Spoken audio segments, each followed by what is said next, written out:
آله وأصحابه أجمعين আজকের এই জাতির বিবেক এই সমাজের যাদেরকে বলা হয় কলম শৈলী তাদের সম্মানে আমাদের জামাত ইসলাম কর্তৃক আয়োজিত এই মত বিনিময় সভার সম্মানিত প্রধান অতিথি আমাদের শ্রদ্ধাভাজন দায়িত্বশীল আমাদের জামাত ইসলামী কেন্দ্র নির্বাহী পরিষদের অন্যতম সদস্য রাজশাহী বিশ্ববিদ্যালয়ের সিনেটের নির্বাচিত সদস্য এই সাতক্ষীরার দীর্ঘদিনের জামাতের আমির কলরার সন্তান জনাব অধ্যাপক মোহাম্মদ ইজ্জতুল্লাহ আমাদের এখানে উপস্থিত আছেন বিশেষ অতিথি হিসাবে রাষ্ট্রের গুরুত্বপূর্ণ একটি দায়িত্ব নিয়োজিত দুর্নীতি দমন কমিশনের সম্মানিত পরিচালক ডক্টর খান মিজানুল ইসলাম সেলিম উপস্থিত আছেন আমাদের জামাত ইসলামী সাতক্ষীরা জেলার সুযোগ্য সহকারী সেক্রেটারি যারা মাওলানা ওসমান গনি অন্যান্য নেতৃবৃন্দ সামনে উপস্থিত সাংবাদিক ভাইরা আল্লাহ পাকের দরবারে শুকরিয়া আদায় করছি যে মনির আমাদেরকে আজকে এখানে উপস্থিত হওয়ার সুযোগ করে দিয়েছেন আলহামদুলিল্লাহ। দুর্নীতি সালাম বিশ্ব মানবতার মুক্তি কাণ্ডারি প্রিয় নবীর প্রতি সাল্লাল্লাহু আলাইহি ওয়াসাল্লাম। সম্মানিত ভাইরা, আসলে আমাদের কষ্ট হচ্ছে আমরা বিশ্বাস করি এই কারণে যে এখন স্বাভাবিকভাবে দুপুরে খাওয়ার পরে একটু বিশ্রাম নেওয়াটাই স্বাস্থ্যসম্মত এবং এটা রাসূলেরও শিক্ষা। তো সেটা আমরা সুযোগ দিচ্ছে পারলাম না বলে আমরা আন্তরিকভাবে দুঃখ প্রকাশ করছি।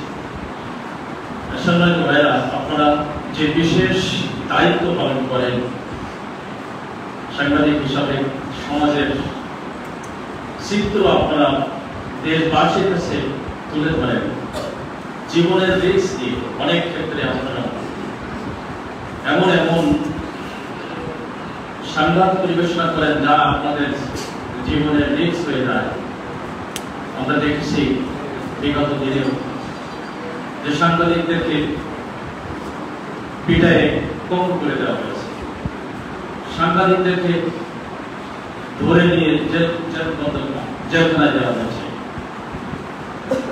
গুপ্ত জায়গায় রাখা হয়েছে তাদের সঠিক চিত্র তুলে ধরার কারণে। এক পর্যায়ে তাদেরকে হত্যা করা হয়েছে। এটা তো যে জুলাই আন্দোলন ছিল, জুলাই ৩৬-এর আন্দোলনে আপনারা যেভাবে জাতির কাছে যে রিস্ক দিয়ে যেভাবে আপনারা জীবন বাজি রেখে দেশের সবকিছু বন্ধ থাকার পরেও আপনারা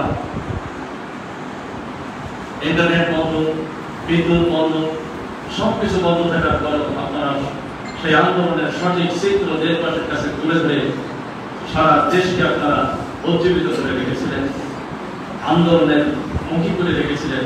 সেটা আপনাদেরই বড় একটি অবদান।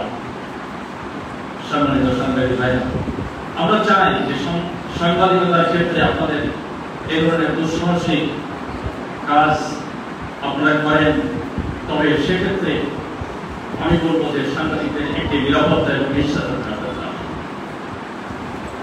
এমন জায়গায় যেন আমরা, এমন একটি পরিবেশ যেন আমরা না করি যে পরিবেশ সাংবাদিকদের জীবনের হুমকি, তাদের সম্মানের হুমকি, তাদের নিরাপত্তার অভাব, তাদের পারিবারিক নিরাপত্তার অভাব, এই ধরনের সমাজ ব্যবস্থা যেন আর তৈরি না হয়। সেজন্য আমি সাংবাদিকদেরকে বলবো, সাংবাদিক ভাইদেরকে বলবো, সেই ধরনের একটি সমাজ, সেই ধরনের একটি রাষ্ট্র, সেই ধরনের একটি দেশ আমরা চাই। এটা আমাদের সকলের চাওয়া পাওয়া, যেখানে সকল শ্রেণীর মানুষ নিরাপদে নির্বিঘ্নে যেন তাদের মনের মতামত, তাদের কলমের স্বাধীনতা এটা যেন থাকে, সেই সমাজ ব্যবস্থা আসলে আমরা চাই। এটাই ছিল এদের স্বাধীনতার সময়, যে আসলে স্বাধীনতার যে ঘোষণাপত্র ছিল, সেখানেও কিন্তু এই কথা ছিল যে বাক স্বাধীনতা থাকবে, মানুষের স্বাধীনতা থাকবে। কিন্তু আমরা আজকে ৫৫ বছরে এই স্বাধীন রাষ্ট্রে বাস করছি, কিন্তু কতটুকু স্বাধীনতা আমরা পেয়েছি, কতটুকু স্বাধীনভাবে আমরা চলতে পারছি, কথা বলতে পারছি, লিখতে পারছি, সেটা আপনারাই বুঝতে পারছেন, আপনারা বেশি বুঝতে পারছেন।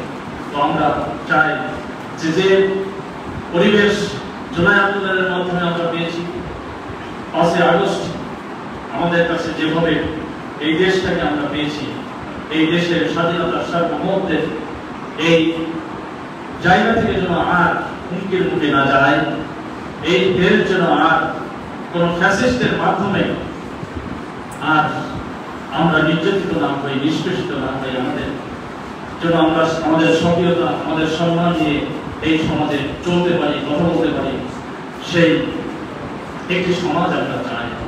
এই সমাজ শুধু রাজনীতিবিদদের দ্বারা সম্ভব হবে না। এই সমাজ আপনাদের মতন সাংবাদিক যারা মানুষের জনগণ গঠনের জন্য, এ ধরনের একটি সমাজ বিপ্লবের জন্য আপনারা যথাযথ ভূমিকা রাখতে পারেন এবং আপনাদের ভূমিকাটা অপরিচিত ভূমিকা রাখতে বলে আমি আশা করি। দেশ একটি শান্তির, স্বস্তির, কল্যাণময়, মানবিক, বৈষম্যহীন একটি দেশ প্রতিষ্ঠিত হোক, এটা এদেশের জনগণের, এদেশের সকল পর্যায়ের মানুষের প্রাণের দাবি। সেই দাবিটাকে যাতে ত্বরান্বিত হয়, সেজন্য আপনাদের লেখনের মাধ্যমে, আপনাদের মতামতের মাধ্যমে, আপনাদের মাধ্যমে এটা যেন দেশবাসীর কাছে উন্মুক্ত হয়, এর চাহিদা যেন জনগণ বুঝতে পারে, সেই ধরনের লেখা আপনাদের কাছে আমরা আশা করি। আপনাদের সুস্বাস্থ্য কল্যাণ কামনা করি আজকের এই মত বিনিময় সভার শুভ উদ্বোধন ঘোষণা করছি। আসসালামু আলাইকুম ওয়া রাহমাতুল্লাহ।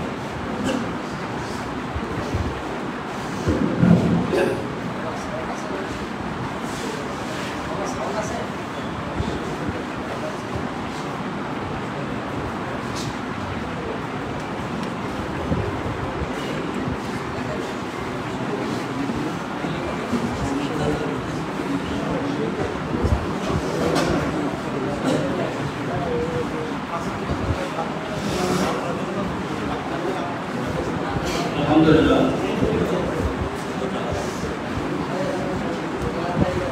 আমরা সভাপতি থেকে উদ্বোধনী বক্তব্য শুনলাম। এখন সংক্ষিপ্তভাবে শুভেচ্ছা বক্তব্যের জন্য আমি বিনীত অনুরোধ করছি কমলমোহন প্রেস ক্লাবের সাবেক সেক্রেটারি, নেত্রাবতী হাই স্কুলের সম্মানিত প্রধান শিক্ষক জনাব রাশিদুল হাসান কামরুল।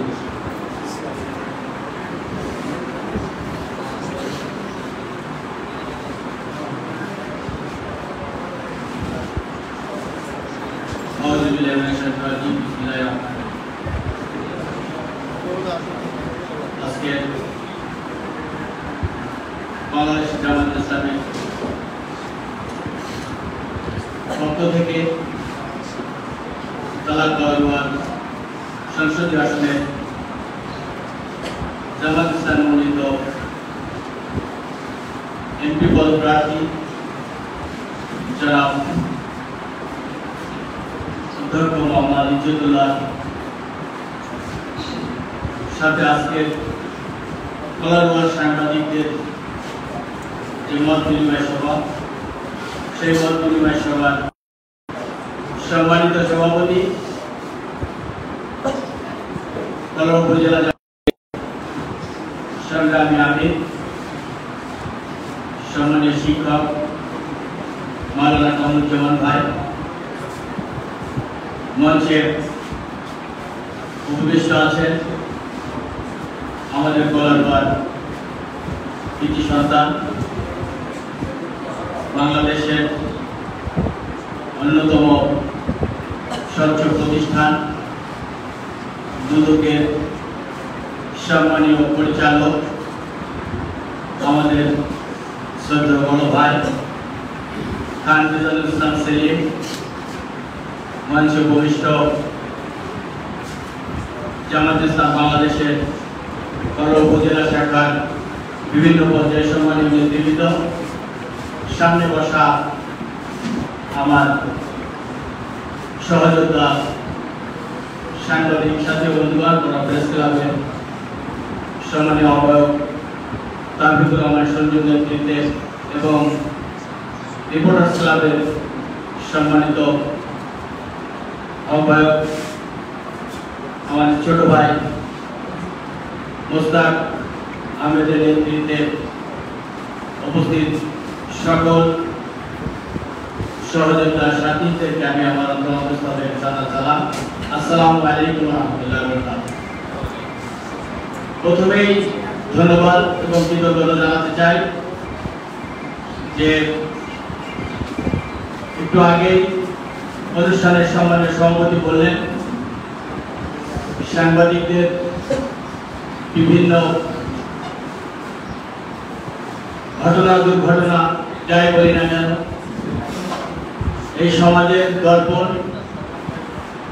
আয়না যেটিকে বলা হয় রাষ্ট্রের কাঠামোর মধ্যে একটি, সেই সংবাদপত্র নিয়ে যারা কাজ করেন তাদের বিগত 16 বছর এই দেশে ফ্যাসিস্ট সরকার যেভাবে তাদের কণ্ঠকে রোধ করে তাদের লেখনীকে স্তব্ধ করে দিয়েছিল,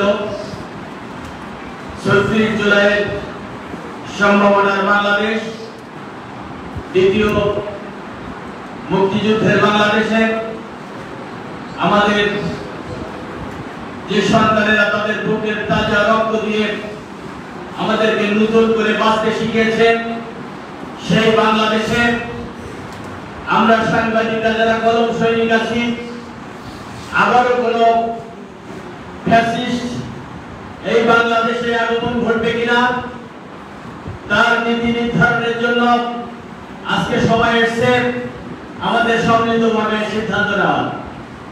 আজকের এই পরিসরে সাংবাদিকদের পক্ষ থেকে আজকের এই অনুষ্ঠানে যাকে নিয়ে আজকে সেই সম্মানীয় অধ্যক্ষ ইজ্জতুল্লাহ মহোদয়কে আমি বলতে চাই, আপনি বা আপনার দল যদি এদেশের রাষ্ট্রীয় ক্ষমতায় আসে আপনার পক্ষ থেকে এই কলম সৈনিকদের জন্য আপনারা এই দেশে কি করতে চান সেই দিক নির্দেশনা অবশ্যই আপনি আপনার বক্তব্যে দিবেন বলে আমি বিশ্বাস করি। আমরা সাংবাদিকরা এমন একটি জায়গায় কাজ করেন যেখানে তাদের শত্রুর অভাব নেই, মিত্রের অভাব নেই। আজকে যার পক্ষ যায় আমাদের নিউজ সে আমাদের বন্ধু, যার বিপক্ষে যায় সে আমাদের শত্রু হবে। আমরা এমন একটি পর্যায়ে থেকে আজকে একজন কলম সৈনিক হিসেবে বলতে চাই এর দায়ভার আমাদেরকেও নিতে হবে, কারণ আজকে হলুদ সাংবাদিকতা হয়ে গেছে, সেই হলুদ সাংবাদিকতা থেকে আমাদের বেরিয়ে আসতে হবে। আমরা যেন দল জানা না হই, আমরা একটি দলের ইশারায় গীতে যেন আমাদের নিউজে প্রতিফলন না ঘটে, আমরা যেটা স্বচ্ছ, যেটা সত্য, যেটা সুন্দর সেটি যেন আমরা আমাদের লেখনের মাধ্যমে তুলে ধরতে পারি, সেটির ব্যবস্থা যদি আমরা করতে পারি আমার বিশ্বাস এই 36 জুলাইয়ের বাংলাদেশে আর সাংবাদিকদের সেই কালো আইনের ধোয়া তুলে যখন তখন গ্রেফতার করতে পারবে না, নির্যাতন করতে পারবে না, গুম খুনের শিকার করতে পারবে না। আমি যখন যার অধ্যক্ষ মোহাম্মদ ইজ্জতুল্লাহ বক্তব্য দেবেন আমাদের নিশ্চয় প্রশ্ন উত্তর পর্ব হবে, সেখানে আমি কিছু কথা তুলে ধরবো ইনশাআল্লাহ। আমি আবারও আজকের এই পরিসরে আমাদেরকে এখানে এমনি সুন্দর একটি অনুষ্ঠানে আমন্ত্রণ জানানোর জন্য, আহ্বান জানানোর জন্য প্রেস ক্লাবের পক্ষ থেকে এবং আমি আমার ব্যক্তিগত পক্ষ থেকে আপনাদেরকে আন্তরিক মোবারকবাদ এবং ধন্যবাদ জানাই। সকলের জন্য শুভকামনা। আপনারা আমাদের জন্য দোয়া করবেন, আমরা যেন সত্য ন্যায়ের পথে থাকতে পারি এবং সুন্দর ভবিষ্যৎ নির্মাণে আমাদের সন্তানদেরকে একটি যোগ্য কলম উপহার দিতে পারি। ধন্যবাদ সকলকে। ধন্যবাদ আমাদের সমাজ কামরুল ভাইকে। এ পর্যায়ে শুভেচ্ছা বক্তব্য রাখার জন্য আমি বিনীত অনুরোধ করছি কলামা প্রেস ক্লাবের সাবেক সাধারণ সম্পাদক জুলফিকার জামান জিতু।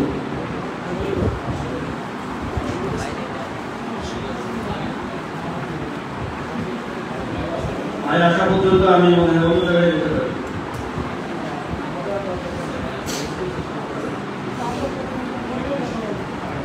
এ পর্যায়ে আমি শুভেচ্ছা বক্তব্য রাখার জন্য আরিফ মাহমুদ ভাইকে অনুরোধ করছি, আওয়ার নিউজের সম্পাদক।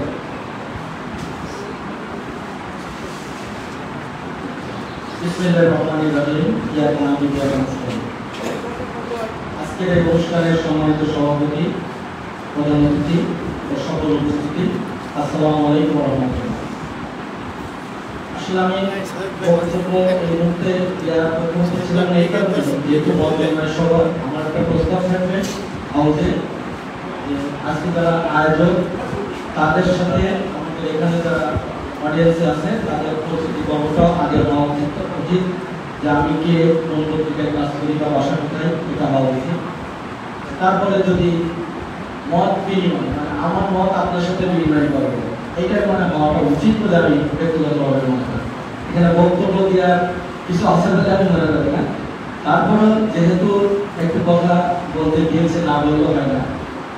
আসলে আমার বড় ভাই কামরুল ভাই যেটা বলে গেলেন, আমাদের ক্ষুদ্র পরিসরের সাংবাদিকতা যোগাযোগ করতে গেছি, রাজধানী ঢাকার চেয়ে মফস্বলের সাংবাদিকতা করা কিন্তু চ্যালেঞ্জিং। তার চ্যালেঞ্জিং আমি একটুখানি সংক্ষেপে পরিসর করব। ঢাকা শহরে তারা এস্টাবলিশমেন্ট সরকারের বিভিন্ন মিডিয়া, ইলেকট্রনিক্স মিডিয়া, টিভি সাংবাদিকতা, পত্রিকা, মাদার্স, অন্য কোনো গণমাধ্যম হতে পারে, তারা কিন্তু এক একটা বিট নিয়ে কাজ করে। কেউ খেলার বিট নিয়ে কাজ করে, কেউ বিএনপির বিট নিয়ে কাজ করে, কেউ জামাতের বিট নিয়ে কাজ করে, কেউ আওয়ামী লীগের বিট নিয়ে কাজ করে। এর আগে যে বলেছে এরকম বিভিন্ন বিট আছে, বিট নিয়ে কাজ করে। আর মফস্বলের সাংবাদিক সব বিট নিয়ে কাজ করতে হয়। যে খেলা বল দেখতেছে সেই আওয়ামী লীগের নিউজ করছে, সেই বিএনপি নিউজ করছে, সেই জামাতের নিউজ করছে, ইত্যাদি, সেই সীমান্ত নিউজ করছে, সব কিছু। সুতরাং চ্যালেঞ্জিং এর দিকটাও অনেক বেশি থাকে। আবার মফস্বলের সাংবাদিকদের কোনো বেতন ভাতা নাই। এখানে কেউ আছে বেতন ভাতা পান, আমার জানা নাই, বিশেষ করে এটা একটা চ্যালেঞ্জ। অথচ আমি ওই অর্থে বলি যে কেউ যদি সাংবাদিককে বিষয় হিসেবে দেখে, মফস্বলে তার আউট বাটফারি করা ছাড়া কোনো কাজ থাকবে না। তার পেশা থাকতে হবে অন্য, নেশা থাকতে হবে সাংবাদিকতা। মফস্বলের কথা কিন্তু বলছে, এটা আবার কোনো যেহেতু এই কাজ করছে হবে না। তো সেক্ষেত্রে ভাই যেটা বললেন, কামরুল ভাই, আমরা শুনে শুনে যাচ্ছি যে আসলে প্রথম সারি গণমাধ্যমে সাংবাদিকতা আমরা কয়জন করি এবং লাইন রেখে কয়জন সাংবাদিকতা করি, এটাও কিন্তু আমাদের একটা বিবেকের কাছে প্রশ্ন। এখন সোশ্যাল মিডিয়ার যুগ, সোশ্যাল মিডিয়ার ম্যাক্সিমাম আমাদের অ্যান্ড্রয়েড ফোন আছে, তারা কিন্তু ফেসবুক ব্যবহার করে। আমরা অনেকে দেখি ফেসবুক মানে সাংবাদিক, মোবাইল থেকে সাংবাদিক।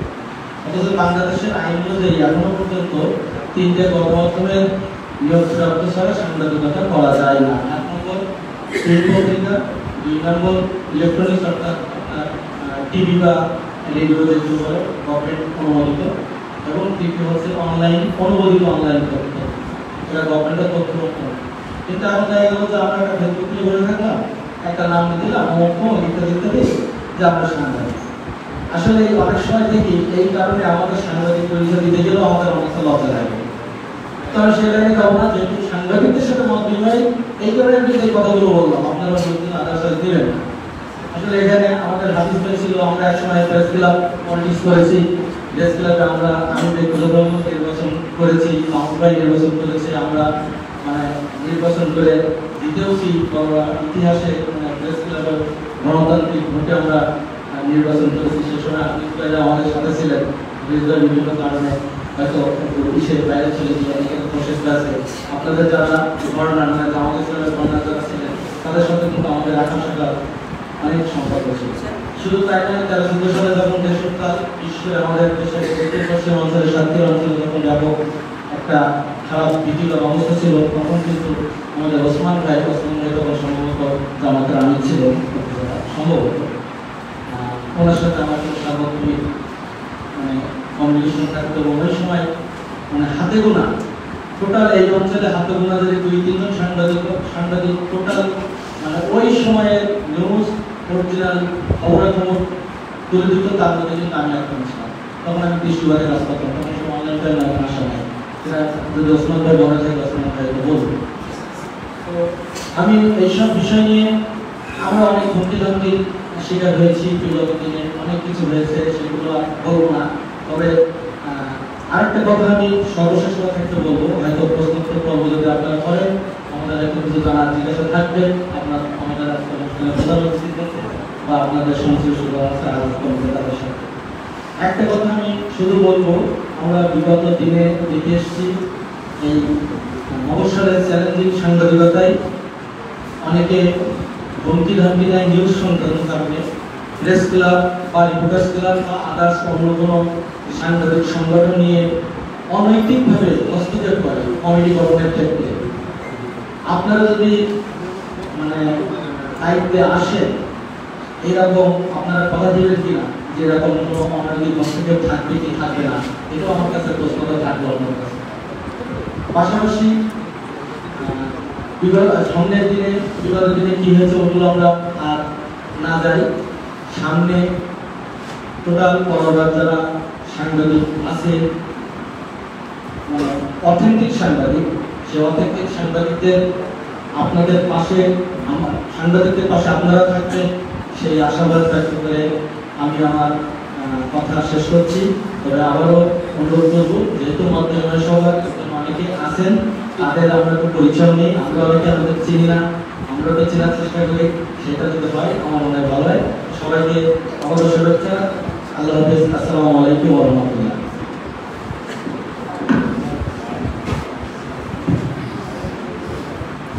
ধন্যবাদ প্রিয় ভাইকে। পরিচয় করার একটা এজেন্ডা আমাদের আছে, আমরা একটু শুভেচ্ছা কথা শুনে দিতে চাচ্ছি একজন ভাইয়ের কাছ থেকে, তারপরে পরিচয় পর্ব হবে। তারপরে আমি শুভেচ্ছা বক্তব্য রাখার জন্য বিভিন্ন অনুরোধ করছি আমাদের প্রিয় ভাই জুলফিকার জামান জিজু, সাবেক সেক্রেটারি চন্দ্র প্রেস ক্লাব, দৈনিক কালবেলা।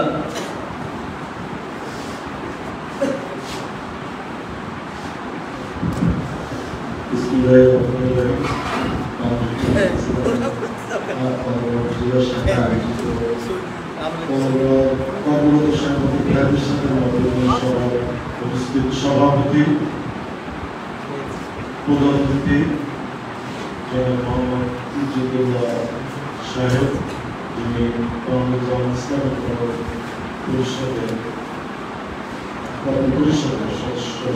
সদস্য, উপস্থিত আছে উপজেলা বাংলাদেশ দুর্নীতি প্রতিরোধ কমিটির পরিচালক খান নিজামুল ইসলাম সেলিম, ব্যক্তিগতভাবে উপজেলা দুর্নীতি প্রতিরোধ কমিটির সাথে আমি যুক্ত, আমি ওই কমিটির সদস্য। উপস্থিত আছেন মাওলানা আহমেদ আলী ভাই, হাফিজ ভাই, মাওলানা ওসমান গনি সহ সম্মানিত সাংবাদিক ভাইরা, আসসালামু আলাইকুম। আসলে আজকের এই পদ বিনিময় সভায় শুভেচ্ছা বক্তব্য রাখতে বলা হয়েছে।